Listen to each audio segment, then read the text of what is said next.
should this be formed? So you stated that no elected officials from La Vista Hills were present at the fundraiser.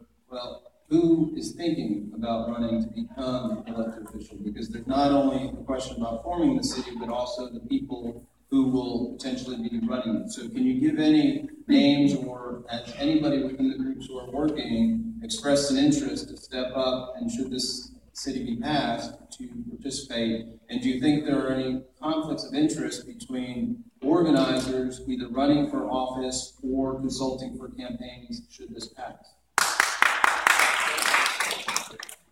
So let me say this first, because I think it's important that it would be a little presumptuous, I think, for anybody to run for an office in an entity that does not exist. Can you not hear me? So I was saying I think it would be a little presumptuous for anybody to declare that they're running for office in an entity that does not yet exist.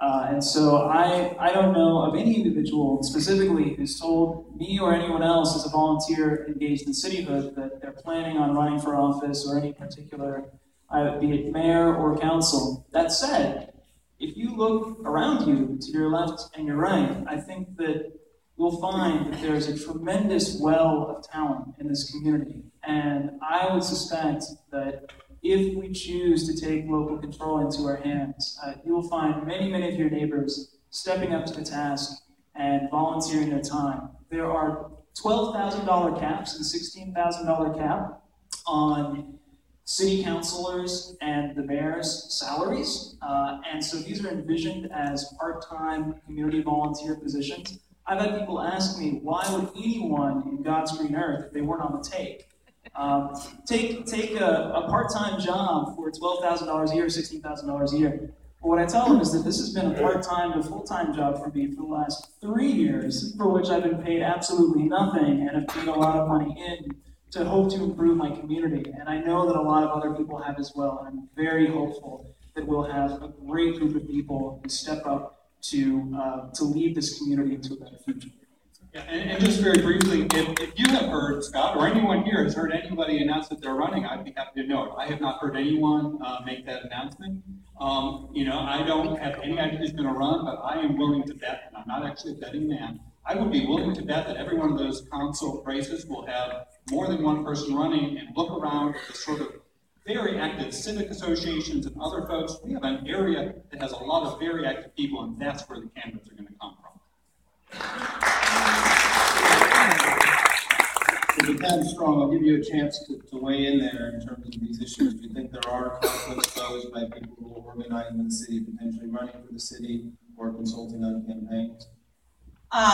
Well, yes, I do, because if you have people who are running a yes campaign and they're taking donations from people who might later see contracts with the city, and they can say, oh no, but they didn't give it to me, they gave it to that group that I was working for, but of course they know who helped support the effort to create the office that then they are running for. So I do think it's problematic, because saying that somebody who takes money from a donor when they are working for La Vista Hills, yes, and they're going to completely forget that they got that money from that person when that person is then seeking a contract with the city. I don't think that's very realistic. I do want to say that one of the issues with nobody saying they're actually going to run, was saying we're going to create a new city, but none of us actually want to have anything to do with it. It allows everything to be kept really vague.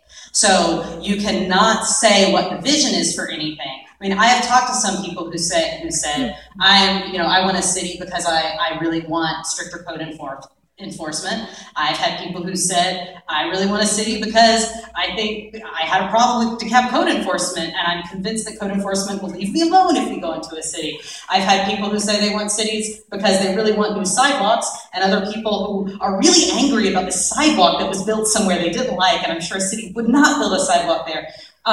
When nobody is stepping forward and saying, this is what this city is going to be, this is what we're going to create, it kind of allows it to be a vague, well, it's just going to make everybody happy.